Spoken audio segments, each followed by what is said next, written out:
है राम जी कह रहे हैं।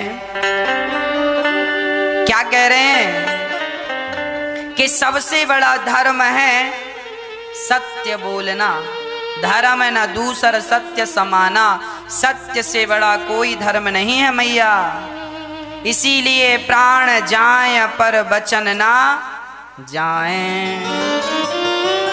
कभी अपने वचनों को इसीलिए कहा करता हूं मैया भैया, जब तुम ज्यादा खुशी रहा करो, जब तुम ज्यादा प्रसन्न रहा करो ना, तो किसी को कुछ देने का वचन ना दे दिया करो। ज्यादा प्रसन्नता में किसी को कुछ देने का मत कह देना, क्योंकि वो प्रसन्नता शांत होगी तो लगेगा यार हमने तो गलत बोल दिया। अब वो सामने वाला उम्मीद लगाया है कि इन्होंने तो कह दिया है, अब ये देंगे। और ज्यादा दुखी हुआ करो तो कोई निर्णय ना ले लिया करो। कई बार लोग जब बड़े परेशान होते हैं ना, दुखी होते हैं, जा रहे हैं छोड़ के, तुम्हारे घर में आएंगे नहीं, तुम्हारे देहरी को पार नहीं करेंगे और तुम्हारी शकल नहीं देखेंगे, और क्या क्या ना कह देते हैं। जब आप बहुत गुस्से में होते हैं, जब आप बहुत गुस्से में क्रोध में होते हैं ना, तो आप निर्णय ले लेते हैं कुछ कुछ, वो सारे निर्णय गलत होते हैं। क्रोध में लिए हुए निर्णय गलत होते हैं और अधिक प्रसन्नता में भी लिए हुए निर्णय गलत होते हैं। दशरथ जी ने, कैकई ने रथ के पहिए पर उंगली लगाई, दशरथ जी बड़े प्रसन्न हो गए, तुमने मेरी रक्षा की, बड़े खुशी के मारे फूल गए। और जब ज्यादा वरदान दे दिया, जाओ हम तुम्हें वरदान दे रहे हैं, ज्यादा खुशी में वरदान दे दिया, परिणाम उन्हीं वरदानों ने ये हालत कर दी। इतिहास से सीखना चाहिए, इतिहास के पन्नों को उलट पलट कर देखना चाहिए, और क्या सीखने लायक है तुम्हारे जीवन में, कौन सा निर्णय तुम गलत ले रहे हो। ज्यादा दुखी में कोई प्रतिज्ञा ना कर लेना और ज्यादा प्रसन्नता में किसी को कुछ देने का मत कह देना। सामान्य भाव में जब रहा करो तब कोई डिसीजन लिया करो, विवेक से निर्णय लिया करो।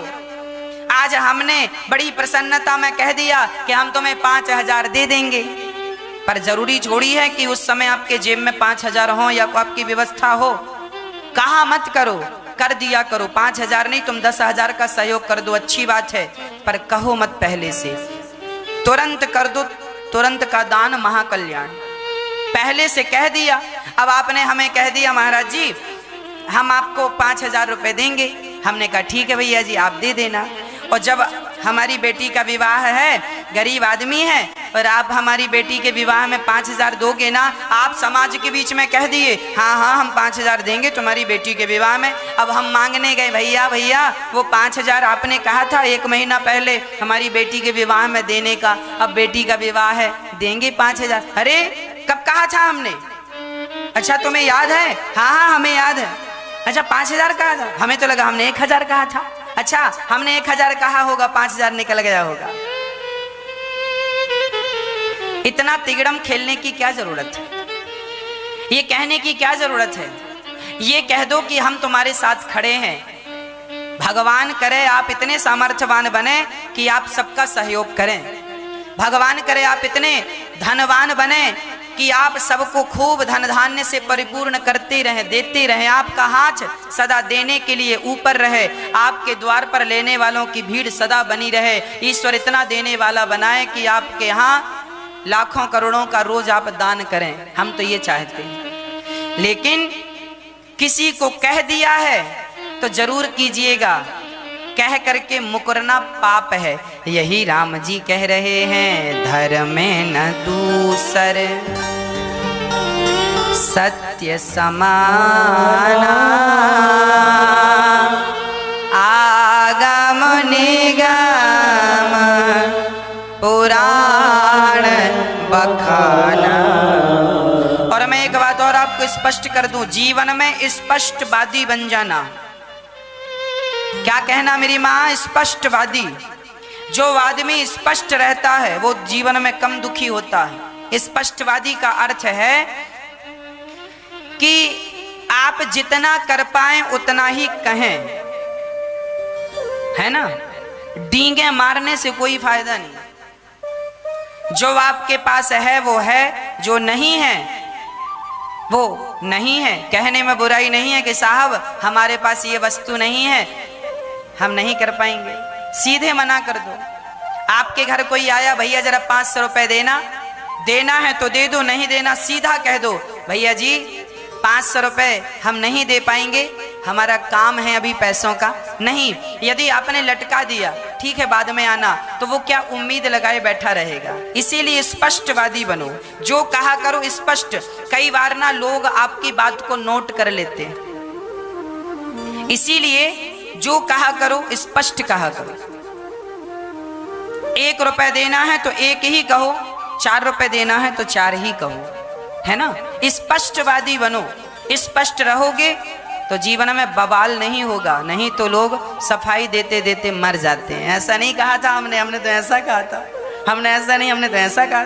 इसीलिए स्पष्ट कहा करो, क्या कहना चाह रहे हो स्पष्ट कहो, स्पष्टवादी बनो। मैं शराब नहीं पीता, लाख लोग आए और पिलाएं शराब, साहब मैं नहीं पीता।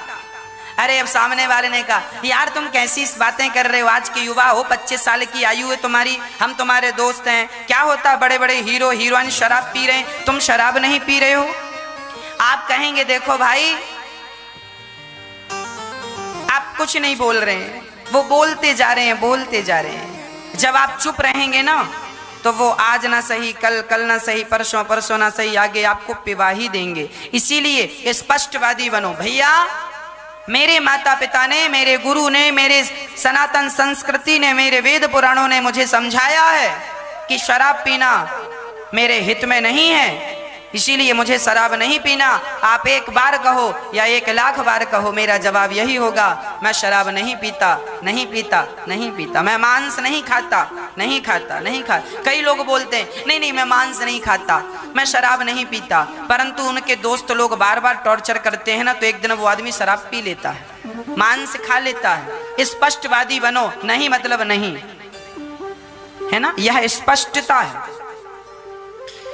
तो भगवान श्री राम समझा रहे हैं सब प्रकार से सुमंत्र जी को। सुमंत्र जी वहां पर खड़े हैं, राम जी ने जब समझाया तो सुमंत्र जी घोड़ों को वापस अयोध्या की तरफ मोड़ रहे हैं, और जब घोड़ों को मोड़ने लगे ना तो गोस्वामी जी लिख रहे हैं जासु वियोग विकल पशुएं से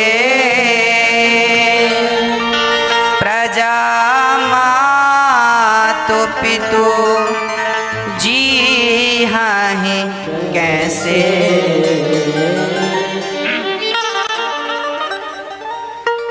तो दशरथ सुमंत्र जी घोड़ों को मोड़ने लगे ना, तो उन घोड़ों की आंखों से आंसू निकलने लगे जो घोड़े राम जी को लेकर के आए थे। घोड़े राम जी को लेके आए थे, उन घोड़ों की आंखों से आंसू निकलने लगे, रोने लगे।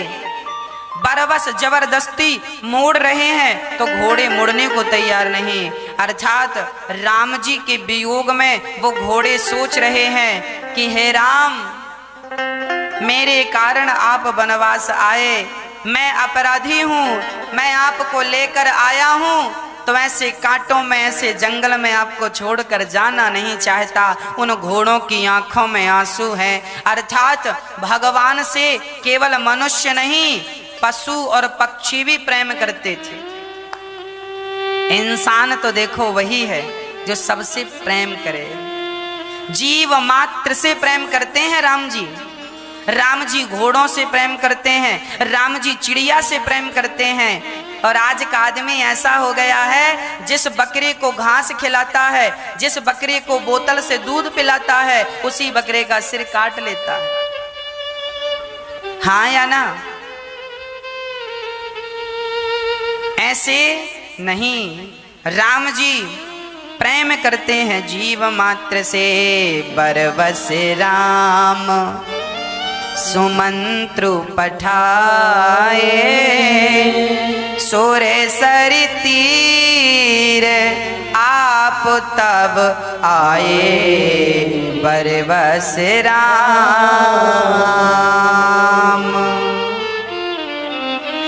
राम जी ने जबरदस्ती सुमंत्र जी को विदा किया, जाइए जाइए। सुमंत्र जी खड़े हैं और राम जी गंगा के तट पर आ गए। राम जी ने कहा मांगे नावना केवट आना, कहाँ है तुम्हारे मरम मैं जाना, मांगे नावना। आज पहली बार राम जी भक्तों से कुछ मांग रहे हैं। क्या मांगी राम जी? ये केवट बड़ा गरीब था और बड़ा प्रेमी था। इसने पूछा कि भैया आज आप लोग नाव क्यों सजा रहे हैं? उस घाट पर बहुत सारी नाव थी, बहुत लोग थे, बहुत केवट थे। तो केवट ने सबसे कहा नाव सजा रहे हो, सोना चांदी लगा रहे हो, क्या बात है? तो सबने कहा राम जी आ रहे हैं, जिसकी नाव सबसे सुंदर दिखेगी राम जी उस पर जाकर बैठ जाएंगे। अब केवट मन मन में रोने लगा, मेरे पास तो कोई पैसा ही नहीं है, मैं तो नाव में प्लास्टिक की कुर्सी लाने की भी ताकत नहीं रखता, मैं सोना चांदी कहाँ से रखूंगा? लगता है मेरी किस्मत में राम नहीं है। तो एक बार, अच्छा उस क्षेत्र के राजा थे निषाद राज। एक बार निषाद राज ने जंगल में रास्ता भटक गए और बहुत प्यास से तड़प रहे थे। तो उन्हें एक बार केवट ने पानी पिलाया, वो भी रास्ते से आ रहे थे और केवट ने पानी पिला करके निषाद की रक्षा की। तब निषाद ने कहा केवट तुम हमसे कुछ मांग लो। तो केवट ने निषाद से कहा हम आपसे अभी नहीं, जब जरूरत पड़ेगी तब मांगेंगे। तो जब सब लोगों ने नाव सजाने लगे तो वहां के राजा थे निषाद राज। केवट निषाद के पास गए और कहा आपको याद है आपने मुझे एक वरदान देने को कहा था? हाँ हाँ याद है। तो 2 वरदान। बोले कौन सा? बोले कल सुबह से लेके शाम तक इस घाट में केवल मेरी नाव रहेगी। अब राजा था, वो वचन दे चुके थे। तो निषाद राज ने सारी नावों को हटवा दिया और एक नाव बची थी केवल केवट की। ये केवट कौन था? ये केवट एक्चुअली क्षीर सागर में जब भगवान नारायण लक्ष्मी जी के चरण, भगवान नारायण के चरण माता लक्ष्मी जब दबा रही थी तो उसी समुद्र में एक कछुआ रहा करता था। कछुआ, वो कछुआ बार बार आए और भगवान नारायण के चरणों को ऐसे छुए और जैसे ही छुए तो शेषनाग भगवान थे, शेषनाग भगवान ऐसे फुसकारते और फुसकारते तो वो कछुआ था फिर पानी में अंदर चला जाता, फिर वो आता और वो भगवान के चरणों को छूना चाहता था कछुआ, पर शेषनाग भगवान उसे छूने ही ना दें, बार बार डरा डरा के भगा दे। एक बार तो बहुत करीब आ गया और भगवान के चरणों को छूने ही लगा, तब भगवान शेषनाग भगवान ने ऐसी फुसकार लगाई, बेचारा कछुआ निपटने लगा, मरने लगा। तो मरते मरते उस कछुए ने भगवान से कहा प्रभु आपके चरणों को स्पर्श करने की इच्छा है, आपके चरणों को स्पर्श करने की इच्छा लेके मर रहा हूँ, बताओ मेरी इच्छा कब पूरी करोगे? तब भगवान नारायण ने तुरंत उठकर उस कछुए को अपने हाथ में लेकर कहा तू प्राण त्याग रहा है, मेरे चरण छूना चाहता था ना, अगले जन्म में तू केवट बनकर आना और मैं खुद अपने चरणों को धुलवाने तेरे घर आऊंगा, अपनी मर्जी से चरणों को धुल लेना। वही कछुआ केवट बना और आज राम जी केवट के यहाँ कह रहे हैं मांगे नावना केवट आना, कहाँ है तुम्हारे मरम मैं जाना। राम जी से कहता है केवट राम जी आपके चरणों को धोना चाहता हूँ। राम जी कहते हैं जरा जल्दी है। लक्ष्मण जी, केवट कहता है मैं आपके पिता की सौगंध खाता हूं। केवट कहता है पद कमल धोई चढ़ाए नावना, नाथ उतराए चाहो मोहे राम राउर आन दशरथ, शपथ सब साची कहो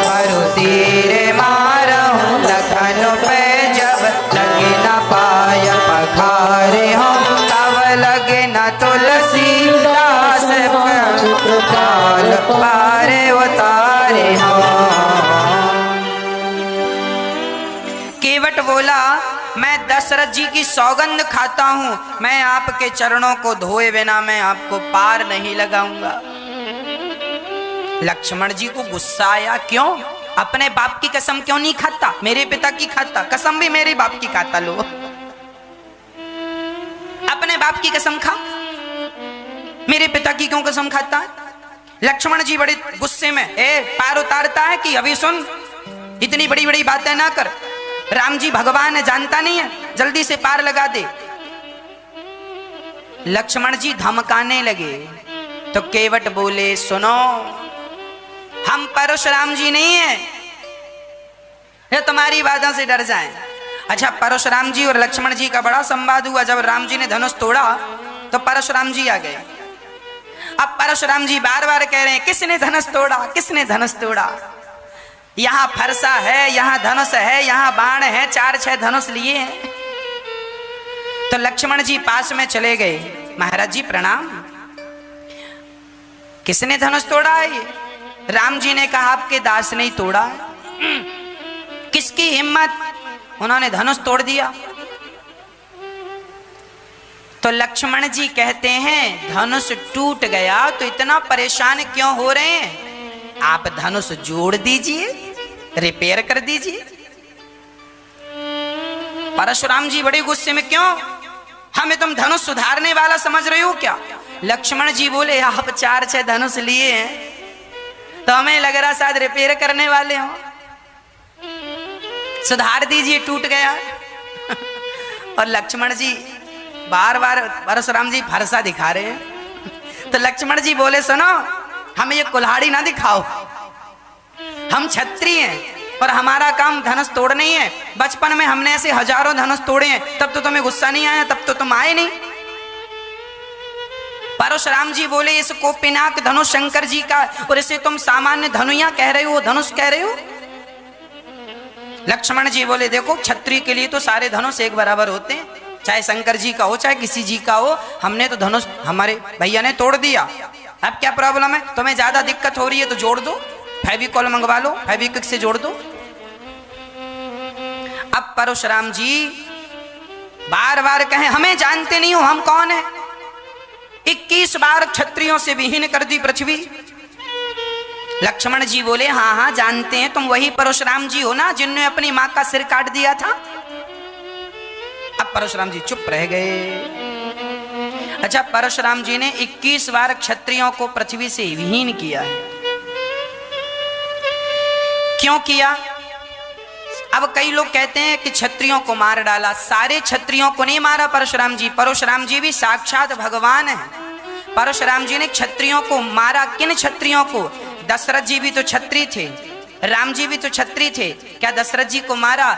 जो आताताई क्षत्रिय थे, जो दुष्ट क्षत्रिय थे, जो ऐसे क्षत्रिय थे जो कि लोगों को परेशान करते, उन क्षत्रियों का तो परशुराम जी ने 21 बार उनको मारा। किसको? सहस्त्रार्जुन को। सहस्त्रार्जुन नाम का एक व्यक्ति था, बड़ा आताताई था, उन दुष्टों को मारा जो अच्छे कोटि के क्षत्रिय थे। जनक जी भी क्षत्रिय थे, दशरथ जी भी, ये सब क्षत्रिय थे। यदि सबको मार दिया होता तो फिर ये भी मर जाते, पर नहीं, जो आताताई थे उनको मारा, सबको नहीं मारा परशुराम जी ने। अब लक्ष्मण जी कह रहे हैं, उनको भड़का रहे हैं। परशुराम जी ने अपनी माँ का सिर काट दिया था अपने पिता के कहने पर। बाद में फिर पिता ने कहा कि हमसे कोई वरदान मांगो, तब कह दिया परशुराम जी ने कि हमारी माँ को जीवित कर दो। ऐसे महापुरुष थे कि माँ का सिर अलग धड़ अलग और उनके पति ने जिंदा कर दिया। ऐसे परशुराम जी। अंत में भगवान को प्रणाम। लक्ष्मण जी कहते हमें मत डराना लक्ष्मण, परशुराम जी को तो तुमने फिर भी डरा दिया, और पिछले जन्म में शेषनाग भगवान बन के तुम खूब डराए हो, अब मत डराना हमें। यदि तुम हमें बाण मार दोगे तो हमें मरने से आज डर नहीं लग रहा है। क्यों? बोले रघुनाथ के प्राणन सो प्रिय बंधु, वही मुझे बाण से मारत है।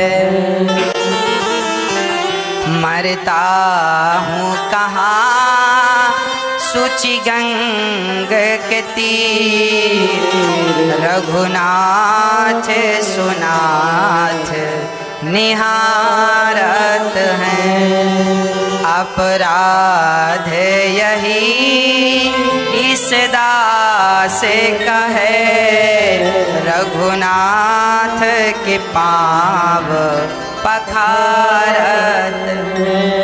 लक्ष्मण जी, यदि आज आपने हमें मार दिया तो हमें मरने से डर नहीं लगेगा, क्योंकि आज मेरा मरना सफल हो जाएगा। आज मैं राम के भाई लक्ष्मण से मरूंगा, मेरा तो मरना भी सफल हो जाएगा। रघुनाथ से प्राणन सो प्रिय बंधु, वही मुझे बाण से मारत। मरता कहाँ हूं? गंगा के किनारे। यमराज पूछेंगे क्यों तुम मर के आए हो, तुमने क्या अपराध किया था? बोले मैंने अपराध यही किया था कि रघुनाथ के पांव पखारत हूं। यदि भगवान के चरण धोने की सजा मृत्यु दंड है तो लक्ष्मण जी मुझे मार डालो, मैं मरने को तैयार हूं, पर मैं बिना पांव धोए पार नहीं लगाऊंगा। सुनी के वट के बैन प्रेम लपेटे अटपटे, बेहसे करुणा ऐन चितय जान की लखन तन। आज केवट के उल्टे सीधे वचन सुनकर, प्रेम की बातें सुनकर भगवान मुस्कुरा पड़े। अच्छा, राम जी मुस्कुराने क्यों लगे? केवट कहता मैं दोनों पांव धोऊंगा। राम जी लक्ष्मण और सीता की तरफ देख के मुस्कुराए। क्यों मुस्कुराए राम जी? राम जी इसीलिए मुस्कुराए क्योंकि राम जी के चरण ना हमेशा लक्ष्मण जी दबाते थे, रोज का नियम था। राम जी के पांव रोज लक्ष्मण जी दबाते थे। जब शादी हुई, सीता जी आई तो अभी सीता जी कमरे में थी और लक्ष्मण जी ने दरवाजा खटखटाया, खोलो। सीता माँ ने दरवाजा खोला। क्या है लक्ष्मण जी? हमें पांव दबाना है। अब लो, दुल्हन बैठी है और देवर जी कह रहे हैं भैया के पांव दबाना है। अब लक्ष्मण जी पांव दबाने लगे राम जी के। एक पांव दबाया 1 घंटे तक, दूसरा पांव 1 घंटे तक। सीता माँ बैठी बैठी जमाई ले रही हैं और लक्ष्मण जी जाने का नाम ही नहीं ले रहे हैं कि जाएं कमरे से, और चरण दबा रहे हैं लक्ष्मण जी। दूसरे दिन फिर हुआ, दूसरी रात फिर आई, फिर लक्ष्मण जी ने दरवाजा खटखटाया। सीता माता को लगा हो सकता आज आए, पर रोज आ रहे हैं। तब लक्ष्मण जी से सीता माँ ने एक दिन कहा, भैया लक्ष्मण एक बात कहें? हाँ कहो माँ, क्या बात है? बोले आपसे हम कुछ मांगना चाहते हैं। हाँ हाँ माँ मांगो, आप जो मांगेंगी देंगे। तो फिर एक काम करो, ये जो चरणों की सेवा है ना जो आप करते हैं, ये सेवा हमें दे दीजिए, हम राम जी के चरण दबाया करेंगे। लक्ष्मण जी बोले मैं विचार कर लूं। लक्ष्मण जी ने सोचा। हाँ माँ हो सकता है, पर मैं दोनों पांव नहीं दे सकता आपको। एक प्रॉपर्टी मेरे पास रहेगी, एक आप रख लो। तो एक पांव आप दबाया करें, एक पांव हम दबाया करें। राम जी के दोनों चरण जो है ना, एक चरण सदा लक्ष्मी जी दबाती हैं और एक चरण उनके भक्तों के लिए खाली रहता है। अब लक्ष्मण जैसे भक्त बनकर आप भी दूसरे पांव को आप भी दबा सकते हैं, अपना नाम भक्तों की लिस्ट में दर्ज करा सकते हैं। एक पांव लक्ष्मी जी हमेशा दबाती हैं, सदा दबाती हैं, दूसरा पांव खाली है। ये किसके लिए खाली है? हम जैसे तुच्छ भक्तों के लिए। एक तरफ लक्ष्मी जी बैठी हैं, दूसरी तरफ आप बैठ जाओ और भगवान के चरणों को दबाने लगो। लक्ष्मण जी दबा रहे हैं और एक तरफ से सीता जी। तो केवट कह रहा मैं दोनों पांव धोऊंगा। मानो राम जी कह रहे हैं आप एक एक पांव की सेवा पाते हो, रही है आपसे भी खुश नसीब है जो एक साथ दोनों पांव की सेवा प्राप्त करना चाहता है। ये अवसर तो माता सीता को भी नहीं मिला जो अवसर आज केवट लेना चाहता है। केवट ने कहा हमें तो नाथ चरण धोना ही है। जासु नाम सुमिरत एक बारा, उतरहि नर भव सिंधु अपारा। जिनका एक नाम लेने से लोग भव सागर को पार कर जाते हैं, भव का सागर पार कर जाते हैं। आज वही राम कह रहे हैं कि हमें केवट नाव लाओ और हमें पार लगाओ। बड़ा आश्चर्य है ना। केवट ने कहा जल्दी से आप आज्ञा दो। तो केवट जी ने आज्ञा भगवान से ली।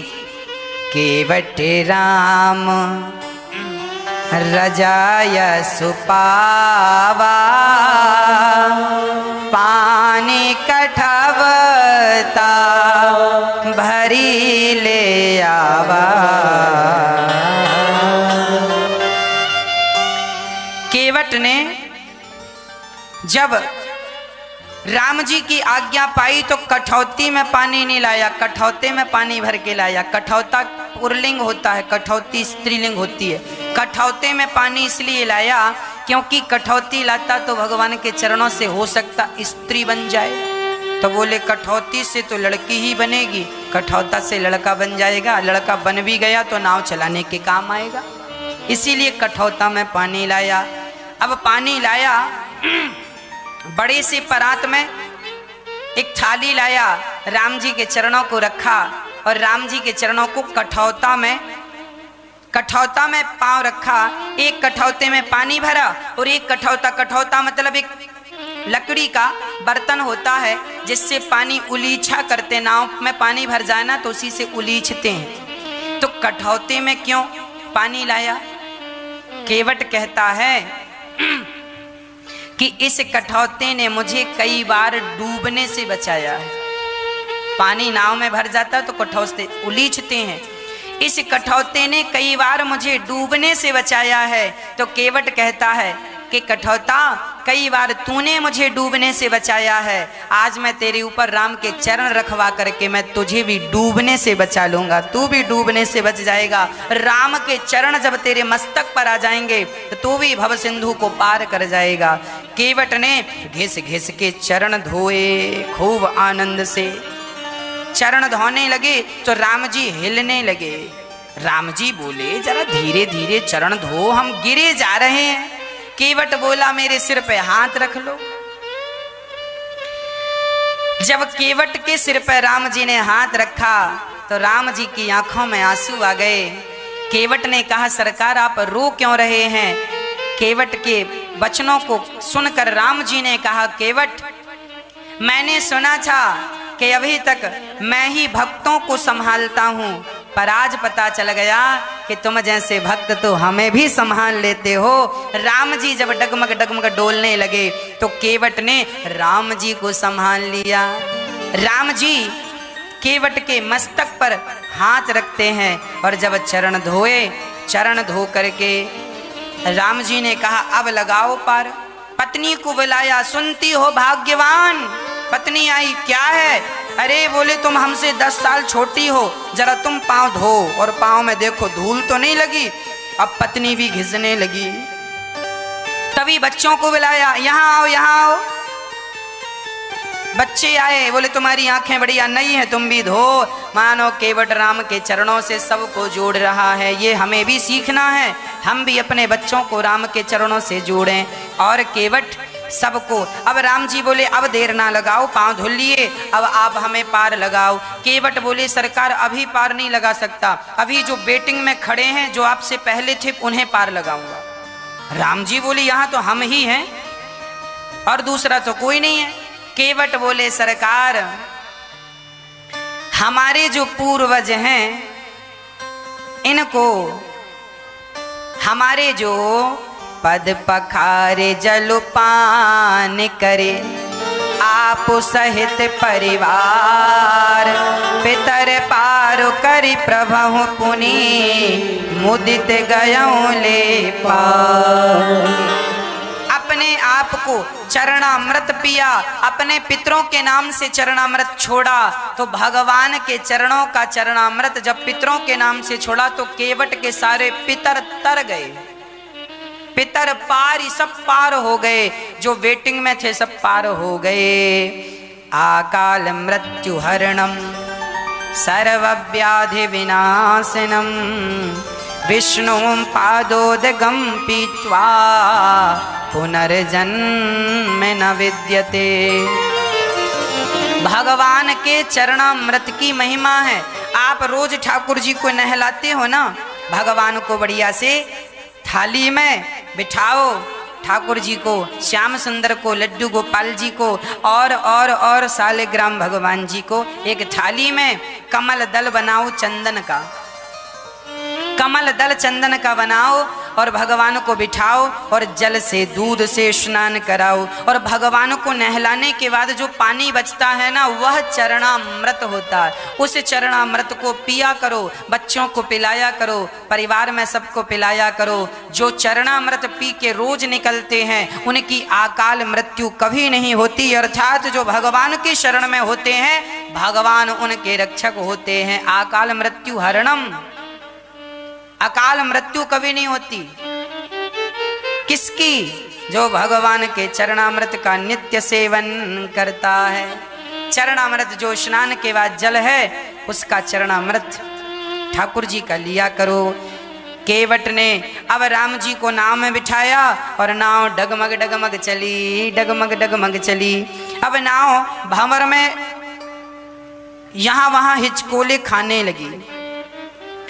राम जी ने कहा केवट जरा आहिस्ता धीरे धीरे नाव चलाओ, हमसे तैरना नहीं आता, नाव डूब गई तो। केवट बोले सरकार आप मेरा हाथ पकड़ लो। केवट